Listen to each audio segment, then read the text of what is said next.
اور جب موسیٰ جوانی کو پہنچے اور بھرپور جوان ہو گئے تو ہم نے ان کو حکمت اور علم عنایت کیا، اور ہم نیکوکاروں کو ایسا ہی بدلہ دیا کرتے ہیں۔ اور وہ ایسے وقت شہر میں داخل ہوئے کہ وہاں کے باشندے بے خبر ہو رہے تھے، تو دیکھا کہ وہاں دو شخص لڑ رہے تھے، ایک تو موسیٰ کی قوم کا ہے اور دوسرا ان کے دشمنوں میں سے۔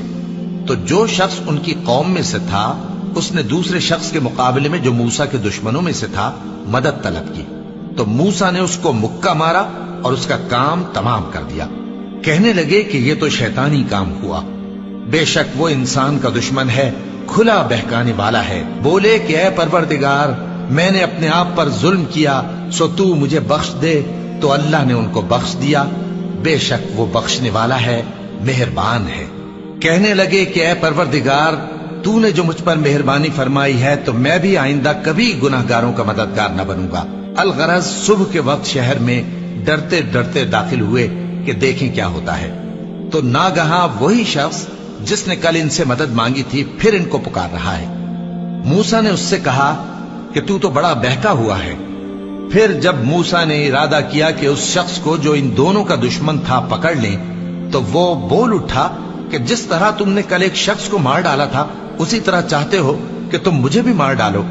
تم تو یہی چاہتے ہو کہ ملک میں ظلم و ستم کرتے پھرو، اور یہ نہیں چاہتے کہ صلح کرانے والوں میں سے ہو جاؤ۔ اور ایک شخص شہر کی پرلی طرف سے دوڑتا ہوا آیا، بولا کہ اے موسیٰ، اہل دربار تمہارے بارے میں مشورے کرتے ہیں کہ تم کو مار ڈالیں، سو تم یہاں سے نکل جاؤ، میں تمہارا خیر خواہ ہوں۔ چنانچہ موسیٰ وہاں سے ڈرتے ڈرتے نکل کھڑے ہوئے کہ دیکھیں کیا ہوتا ہے، اور دعا کرنے لگے کہ اے پروردگار، مجھے ظالم لوگوں سے نجات دے۔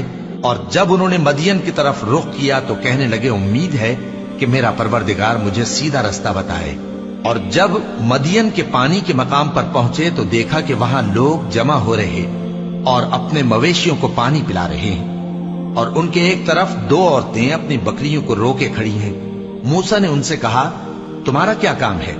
وہ بولی کہ جب تک چرواہے اپنے جانوروں کو لے نہ جائیں ہم پانی نہیں پلا سکتے، اور ہمارے والد بڑی عمر کے بوڑھے ہیں۔ تو موسیٰ نے ان کے لیے بکریوں کو پانی پلا دیا، پھر سائے کی طرف چلے گئے اور کہنے لگے کہ پروردگار، میں اس کا محتاج ہوں کہ تو مجھ پر اپنی نعمت نازل فرمائے۔ تھوڑی دیر کے بعد ان میں سے ایک عورت جو شرماتی اور لجاتی چلی آتی تھی موسیٰ کے پاس آئی، کہنے لگی کہ تم کو میرے والد بلاتے ہیں کہ تم نے جو ہمارے لیے پانی پلایا تھا اس کی تم کو اجرت دیں۔ پھر جب وہ ان کے پاس آئے اور ان سے اپنا ماجرا بیان کیا تو انہوں نے کہا کہ کچھ خوف نہ کرو، تم ظالم لوگوں سے بچ آئے ہو۔ ایک لڑکی بولی کہ ابا، ان کو نوکر رکھ لیجئے، کیونکہ بہترین نوکر جو آپ رکھیں وہ ہے جو توانا ہو، امانت دار ہو۔ انہوں نے موسیٰ سے کہا کہ میں چاہتا ہوں کہ اپنی ان دو بیٹیوں میں سے ایک کو تم سے بیاہ دوں، اس عہد پر کہ تم 8 برس میری خدمت کرو، پھر اگر 10 سال پورے کر دو تو وہ تمہاری طرف سے احسان ہوگا، اور میں تم پر تکلیف ڈالنی نہیں چاہتا، تم مجھے انشاءاللہ نیک لوگوں میں پاؤ گے۔